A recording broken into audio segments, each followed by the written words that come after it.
Tales of the weird are as omnipresent in our Imperium as the Aquila. Oh, whispered they may be, withheld from the zealous eyes of the preacher or the arbiter, but they persist. The galaxy is a strange and terrible place, filled with the inexplicable, and our species is a credulous one, rendered ever more so by the metastasized cultural catastrophe that is the Imperium. There is a legend, spread far and wide, yet remembered in full only by a few, that the God Emperor possesses within his arsenal forces beyond the mundane, that from beyond the all-too-thin veil of reality, those who serve as his divine judgment and imperious wrath, that in fire and night is vengeance cast, striding from the darkness to deliver ruin unto the enemies of humankind. Rare are they, yes, and rarer still is their passage verifiable, but exist they do. A fact that we must reckon with, even if its mysteries may never be fulsomely understood. Know then, that this is a record of the Emperor's immaterial vengeance, a force of arms unlike any other, a record of the Legion of the Damned. The Legion of the Damned is a colloquially accepted term for an inexplicable phenomenon that occurs upon battlefields across the galaxy during times of near-certain Imperial defeat. Without warning, precedent, or explanation, a force of Space Marines will manifest in the combat operations theater, appearing as if from the air itself, and they will engage the enemies of humanity with a silent but vicious fury. The only documented portents of their arrival are the coalescing of dark, sulfuric clouds seconds before manifestation, from whence the Astartes themselves will burst forth. There is no lead time beyond this. The manifestation of the Legion can never be timed, expected, or predicted. The only commonality is the status of the Imperial forces that they will come to assist. Such forces will always be in the most dire of tactical exigencies, perched upon the very precipice of defeat. Yet even this is no tried and true predictor of the Legion's emergence. Imperial forces galaxy-wide suffer disaster and slaughter nearly daily, with nary a sight of mysterious Astartes emerging from the air itself. These Astartes are uniformly clad in power armor of the darkest black, adorned with symbols and heraldry redolent of humanity's lurid imaginings of chthonic underworlds and osseous devotion. The bones and skulls of the Catholic notion of hell bedeck their plate, which is often of mixed armor marks. Damned legionnaires in Mark 8 errant armor fight alongside armor apparently thousands of years older, but all share the same iconography and color patterns. Whatever their surroundings and the local climate conditions, their armor appears to almost steal the light from the world around it, consuming even the glare of a high noon sun, such that the mysterious Astartes appear perpetually shrouded in gloom. Illumination is, however, provided by the lambent glow of flames that dance across their ceramite, fire of an apparently ethereal, sorcerous variety that swells with terrible fury when a damned legionnaire claims a kill. This butchery they have been noted to perform with a clinical efficiency that is unnerving for those who behold it, for even the discipline of the Adeptus Astartes does not mean they fight with the grim silence that these ethereal marines do. Such combat has been likewise noted as being highly proficient, akin to seeing veteran Astartes of a chapter's first company comport themselves, the brutality of their gen-hanced physiques combined with the skill and experience of centuries of veterancy.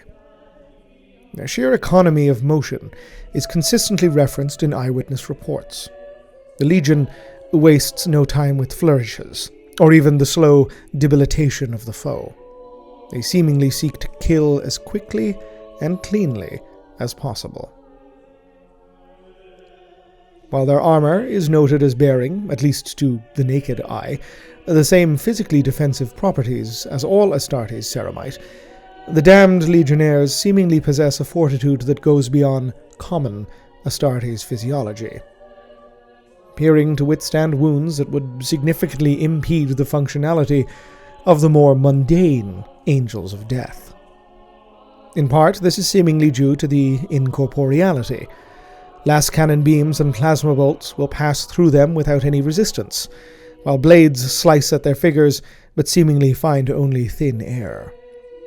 However, even in cases where a weapon may find its mark and bury itself deep within that umbral power armor, such damage seemingly has little to no effect on the legionnaire in question. They will typically then affect the immediate death of the unlucky or lucky enemy. No such joy for these foes. While the Legion is seemingly intangible when attacked, their own weapons, blades, and fists mete out staggeringly real destruction. Many who have observed the phenomenon initially conclude their deliverers are some form of spirit, or indeed merely hallucination, right up until the moment the Legion begins its killing, putting paid to such notions in cold fire and silent fury. Such violence as they effect seems born of some burning desire for vengeance. This observation is, again, a commonality in eyewitness reports. They have an apparent desire to purge the enemies of the Emperor totally and utterly. This is likewise supported by the Legion equipping itself with weapons so redolent of that scouring purgation. Flamers, heavy flamers, melters, tools of incineration and disintegration. Even such weapons add to the curiosity. The Prometheum tanks of the Legion's flame weapons never run dry. Their bolter magazines are seemingly inexhaustible. Even in the most protracted of engagements, which are admittedly rare in the canon of the phenomenon's documented appearances, none of the Astartes have ever been observed reloading a weapon, or even attempting to maintain it in any way. A manifestation of the Legion phenomenon will persist until the tactical situation has been reversed, or until Imperial reinforcements have arrived, or when those in dire need have been rescued. At this point, the manifestation will immediately cease, the Astartes figures discorporating in an instant. As with their appearance, there is nothing to herald this departure, no visual or aural spectacle. Many will claim they merely had to glance away for the briefest instant for the Astartes to vanish as if they had never been. Yet others state that before their very eyes the figures will blink out of existence, or fade like a hololith being terminated. Equally curious is that following the end of a manifestation, memory of the phenomenon likewise begins to fade from the minds of those who beheld it, although admittedly quite slower. All eyewitness reports one will reference within this record are the product of a diligent investigator transcribing testimony within days or even hours of an engagement where the Legion was present, as seemingly like a dream, all knowledge of the phenomenon apparently departs human recollection. Several canny inquisitors or mechanicus invigilators have sought to use recording devices to observe the Legion in action, yet this technology's machine spirits are always rendered foul and traumatized by what they have recorded, requiring gentle coaxing back into operation by skilled magi to provide even the most corroded and incomplete picts, vids, or data reels. The only verifiable marker of the Legion's passage through our plane is the scent of burning flesh, a scent that lingers within the nostrils of eyewitnesses for weeks, months, years afterwards, sometimes indeed for the rest of the individual's natural life. The Imperium's realms are filled with terrors beyond count. That is not even to discuss those that exist beyond our borders. The unexplained mysteries of the galaxy could fill an entire librarium in their recording alone. Legion of the Damned remains, however, a startlingly persistent and widespread phenomenon. Its manifestations have been observed galaxy-wide, and despite its apparently anti-mimetic properties, have been frequent enough to provide documentable bodies of evidence by those with the ken to see its importance. Many individuals across the 10,000 years of human hegemony have made it their life's work, or at least significant dedication, to document, track, and attempt to discern the phenomenon's secrets. Yet none has succeeded. Persist these individuals yet do. Seemingly unlike a great many of the galaxy's mysteries, this one, by all evidence, appears to have humanity's best interests at heart. Quite beyond the academic curiosities of its particular functionality, the military and logistical applications of its abilities, should they somehow prove harnessable, would have profoundly widespread applications for the Imperium. As such, Legion manifestations are tracked by numerous inquisitors, who extensively analyze the sites of their passage with all manner of arcane devices, both permitted and prescribed by the Adeptus Mechanicus. But if any of these expeditions have ever yielded concrete evidence of any sort, none has ever been published, even within the most secret circles of the Holy Ordos. What has been established is that the manifestation is not some form of advanced teleportation, or if it is unlike anything recorded in all Imperial history, including the more exotic forms of Xenos translocation, such as that observable amongst the Necrons. Neither is there any verifiable proof of unidentified or cloaked vessels, or spatial landers. Naturally, this has led scholars and inquisitors alike to conclude that the Legion of the Damned manifests from the Immaterium, translocating directly from either hidden starships, the secret base of operations, or the warp itself into the material plane. Such an ability is hitherto undreamed of. Even the riskiest means of warp travel still require navigators with the ability to scry the Astronomicon, or teleportation technology to punch holes through warp space between 2 points in the Materium. This would imply that the Legion possesses a technology of wholly unknown means and capabilities, unlike anything the Imperium has ever catalogued. Or, as is possibly the more common belief, that the Legion's Astartes have some form of innate mastery over the warp itself, akin to, for example, the Xenos species known as the Enslavers. The latter supposition is lent further credence by observed instances of the Legion phenomenon occurring within regions of the galaxy cut off from the Imperium by immaterial instability, such as warp storms. That type of phenomenon that renders conventional access difficult to impossible. Further still, diligent investigators have noted what appear to be the same individual Astartes of the Legion, present in 2 entirely different volumes of space, within time frames that would render even the fastest of warp travel unfeasible. In such case as the Astigmatan anomaly, the same individual was recorded as manifesting simultaneously in 2 parts of the material plane at the same time. The warp's powers are many, and yet many more are ill understood and defy conventional rationality. Yet even accounting for severe chronological dilation, adequate explanations for the Legion's nature are not forthcoming. Many, including high-ranking officials within the Ordo Malleus, have taken this as proof that the Legion phenomenon is born of the Dark Gods, claiming that even if its actions render the Imperium some good, such good is derived from a power wholly inhuman, and thus is to be rebuked. Others, including inquisitors of the Ordo Chronos, are more circumspect.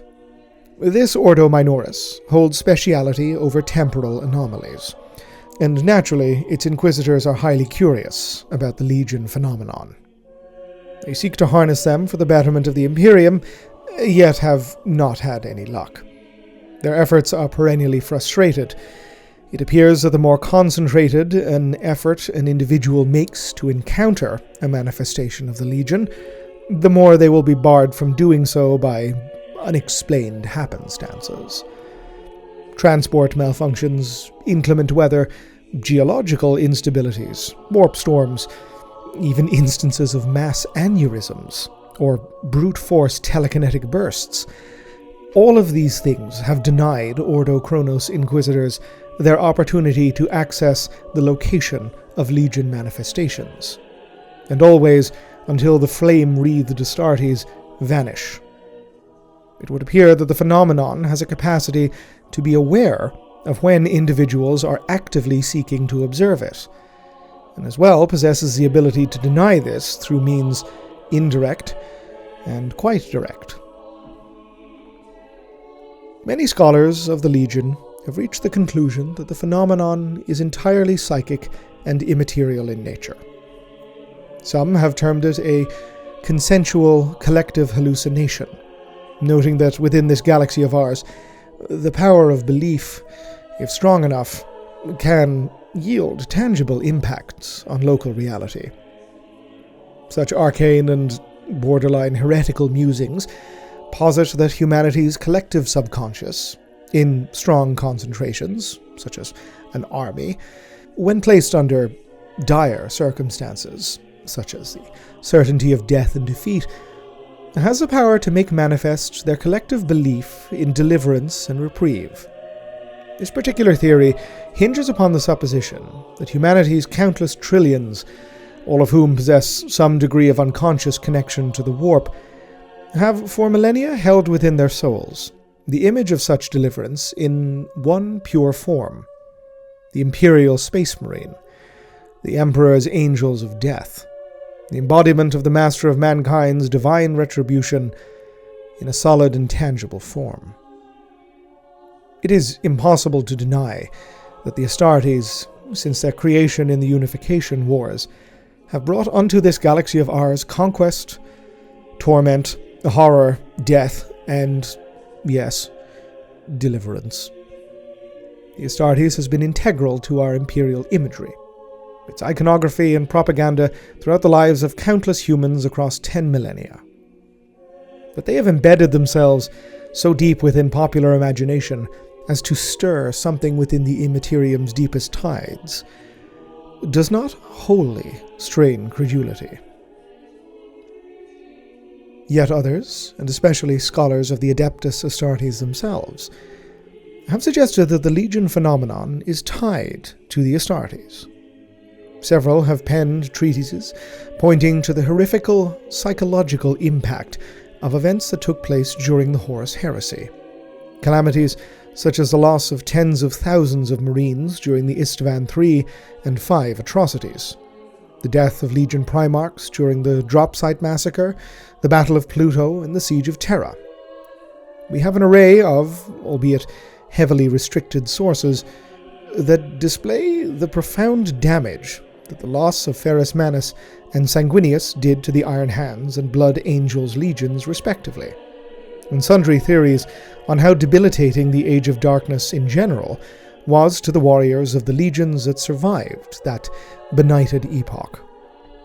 Such scholars believe that the trauma of an age ran so deep as to embed itself within the gene seed of the Astartes themselves, thus becoming transmissible to later generations through their hundreds of successor chapters from subsequent foundings. If so, Astartes that remain loyal to the Emperor yet possess a deep and indelibly genetic sense of betrayal, a righteous fury for the foes of the Imperium that clamor to yet consume us. Such is the generally maimed psyche of the Astartes, their minds torn asunder by mimetic conditioning during their ascension from an adolescent to a gene-wrought adult transhuman soldier, that their convictions as a whole manifest the Legion, albeit without anything approximating direct control. It is certainly within the admittedly more extreme realms of plausibility. The Primarchs were creations of the Emperor's own hand, and that the very stuff of the warp, being in part intertwined with their genetics, is highly likely, although remains stridently debated by scholars with access to such knowledge. Likewise, the relationship of the Space Marine gene seed to the gene stuff of their progenitors is wholly ill understood. But it is impossible to deny that psychanic trauma reactions have always existed within Astartes history. Finally, it is further acknowledged amongst records that one has been granted a special access to, by the dispensation of the Imperial household, that the phenomenon in part associated with the Legion is not merely occurrence of the post-heresy period. A remarkably similar manifestation occurred during the climactic engagement of what secret histories have come to term the Webway War, a protracted conflict within that ill-understood dimensional space fought for several years, from Magnus's folly to its eventual terrible conclusion. During the final battle, the Emperor of Mankind took to the Webway's battlefield, alongside his companions of the Legio Custodes, the Null Maidens of the Anathema Psychana, Tagmata of the Mechanicum of Mars, and the Psi Titans of the Ordo Sinister, ranged against a horde of demonic emanations that had breached the Webway thanks to the actions of Magnus the Red.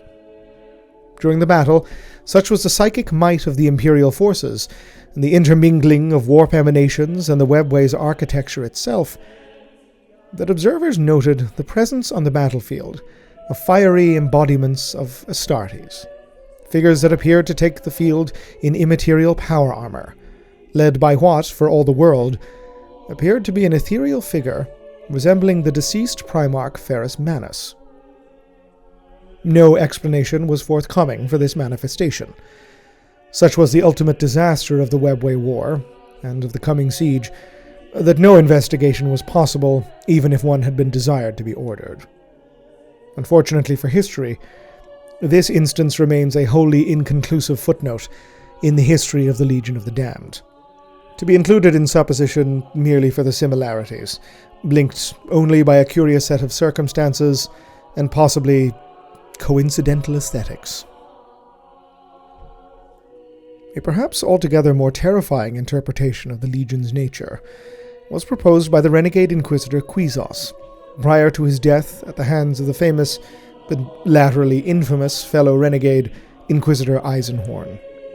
Quizos's writings, made accessible to high-ranking Logos chroniclers under the most stringent of mimetic conditionings, state quite plainly that just as the gods of the warp, those greater intelligences of primordial annihilation, just as they have demonic emanations of lesser and greater varieties, so too does the Emperor, glutted on 10 millennia of human worship, possess demons of his own, manifestations, fragments and reflections of his divine might swollen by the belief of his flock. Quizos, deep within his researches into the demonic, the immaterial, and the arcane, held similar and deeply heretical convictions concerning the blessed saints of the Imperium, notably figures like the vaunted Saint Celestine, given her, by his word, patently sorcerous abilities. While your most humble servant has opined in depth upon the blessed martyrs of the Imperium in previous records that acolytes may peruse at their leisure, Quizos's theorem is similar in many respects to those previously committed to this record, albeit of one that casts the Legion as not merely a psychic manifestation, but as actual warp emanations, creatures of the immaterium in much the same way as a plague-bearer of the god of pestilence or a blue horror of the changer of the ways is. Naturally, this theory has borne the least reference in scholarly investigation into the Legion effect, both for the rarity of its copies and its wholly heretical understanding of the interactivity between planes of reality and unreality. There yet remains one theory regarding the nature of the Legion, and one that is at least slightly more grounded within the material rather than the esoteric musings on the powers of the Emperor or mankind's unconsciousness. Several scholars yet insist the Legion of the Damned is no psychic phenomenon, but actually the remnants of a chapter of Astartes, transformed via calamity into the mysterious beings we now know. It is, of course, far from unknown for Astartes chapters in Imperial history to have vanished during warp transit and emerged changed beyond recognition, bearers of some horrific warp-born curse or contagion. Most infamous, of course, are the 14th Legion Death Guard, transformed in near totality from baseline Astartes into the bloated, corrupted plague monstrosities they have become during transit to the Siege of Terra. In this particular case, scholars claim that the Legion of the Damned are the remnants of the Firehawks chapter, which vanished in their entirety in 963 M41, during transit to the Eldari-besieged Crow's World subsector. After 2 decades, the chapter was officially declared perditus in Imperial records, struck off active duty rolls across the galaxy. The Firehawks' history was one marked by fury, disaster, and resurgence, rising to initial fame for their involvement in the conflicts of the Age of Apostasy, which saw their homeworld of Zoros subjected to exterminatus by forces loyal to the mad tyrant Goj Vandire. Their involvement in the calamitous Badab War is currently being detailed in a separate record, but suffice it to say, as one of the first Loyalist chapters to become involved in the conflict, their losses in bringing the war to a conclusion were grievous indeed, standing at a mere 22% of their pre-war strength as early as 907 M41. It was this barely recovered remnant that disappeared nearly 60 years later. The loss of so loyal a chapter, however debilitated, was a tragedy for the Imperium. If the theory of their ultimate fate is to be believed, both their fervor and ill fortune would persist long after their disappearance. According to data supposedly recovered and subsequently redacted from a wrecked starship discovered adrift in the void decades after the Firehawks vanished, 200 Astartes survived their passage within the warp, one that diminished the chapter's capabilities severely. This would mean that the chapter was once more reduced to approximately 20% of its operating strength, having only recently begun to rebuild following the losses of Badab. The survivors, enduring a hellish passage fraught with death and destruction, were stranded in the Materium, but irrevocably changed by their journey. They now bore a warp-born contagion that transformed their bodies, their flesh burning with eldritch fire, blackening and breaking, yet still living. Unwilling to simply accept their fate and die useless deaths, yet equally unwilling to have direct contact with the Imperium, the survivors scoured their armor of its former insignia, resolving to continue fighting in the Emperor's name now and forevermore. The name Legion of the Damned is not a creation of their own, but one applied to them by witnesses tormented forever by the scent of their burning flesh. While this story does offer a narratively satisfying, if melancholic end to the tale of so loyal a chapter as the Firehawks, a major issue emerges when one considers that appearances of the Legion of the Damned phenomenon occurred significantly prior to 963 M41. While the Legion is, as discussed earlier, clearly unaffected by so mortal a consideration as linear chronology, the Firehawks' tale casts them as having a wholly material origin, namely that they are a mundane Astartes transformed by the warp into something altogether more, rather than a distinct warp effect in and of itself.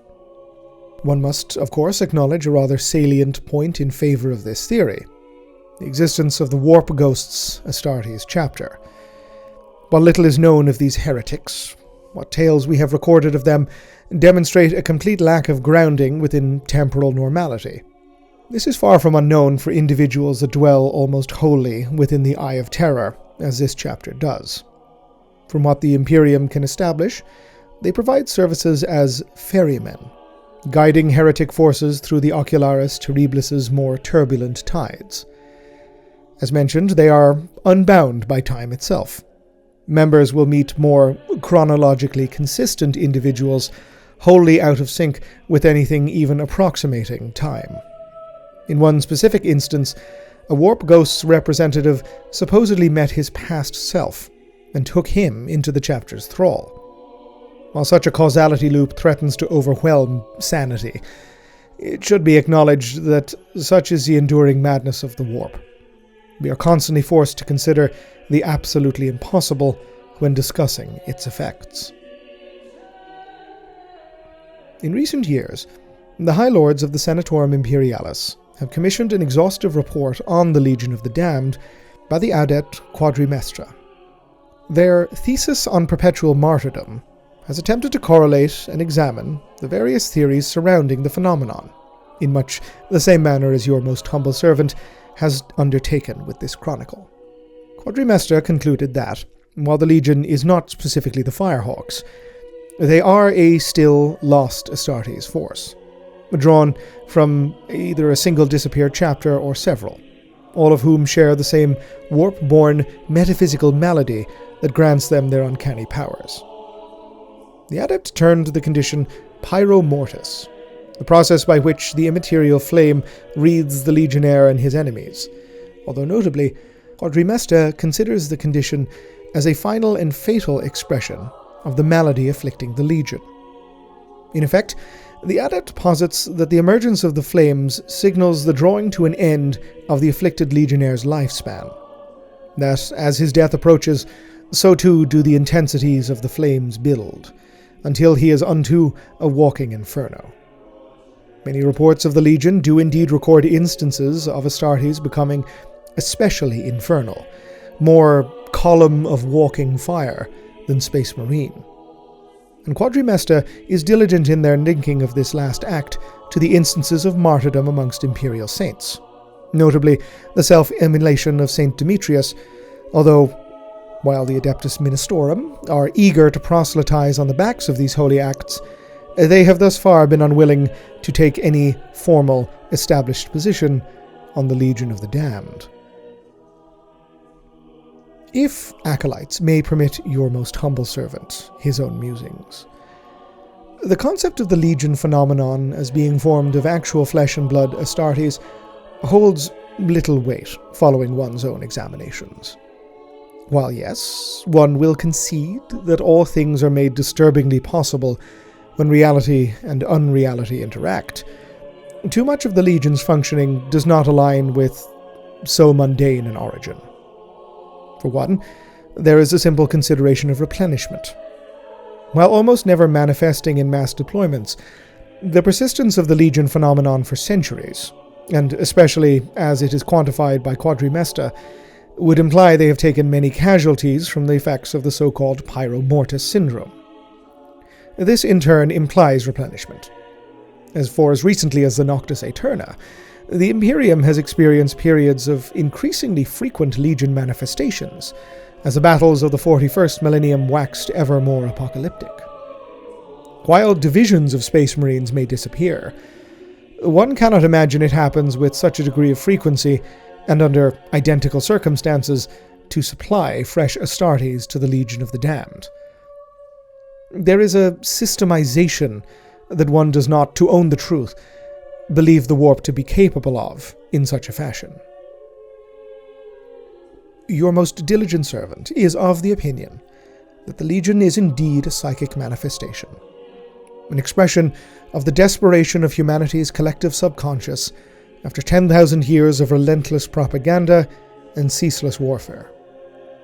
We are a maimed species, our psyche rent asunder by the multifarious torments and horrors of the galaxy, and of our own empire. We look to the Astartes for deliverance while simultaneously bearing the cultural scars of the deepest sort from that time when they were our destroyers. But the evidence of our own eyes, of that transhuman dread we feel in their presence, is so utterly wrong. Yet they are one of our greatest weapons, murderers par excellence, slaughterers of our enemies, and one believes that within this dissonance lies the creation of the Legion of the Damned. They are Astartes as we both need them and fear them. spectres of death and devastation wreathed in the flames of our mythic underworlds. Deathly pale, clad in night and bone, come to save us at the very hour of our doom, answerable to none, answerable to naught, driven by an instinctive desire to end those that oppose humanity. There is something so fundamentally primal in their aspect that they simply must be of the warp. For what is the immaterium but a great seething mass of the human unconscious, a mirror through which our torments are refracted and spat back at us? Alas, such notions vex and exhaust me in equal measure. One must lay this record down, with timid hopes that it may have served your elucidation. Until next time, Ave Imperator, Gloria in excelsis terra.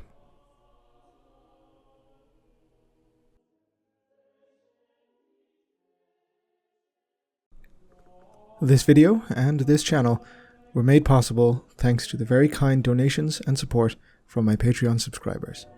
If you'd like to help support the channel, head on over to patreon.com/Oculus Imperia. If you'd like to receive more updates about the channel and any future videos, you can contact me or follow me on Twitter at Oculus Imperia. Otherwise, please like, subscribe, comment, let me know your feedback, and as ever, thank you very much for watching.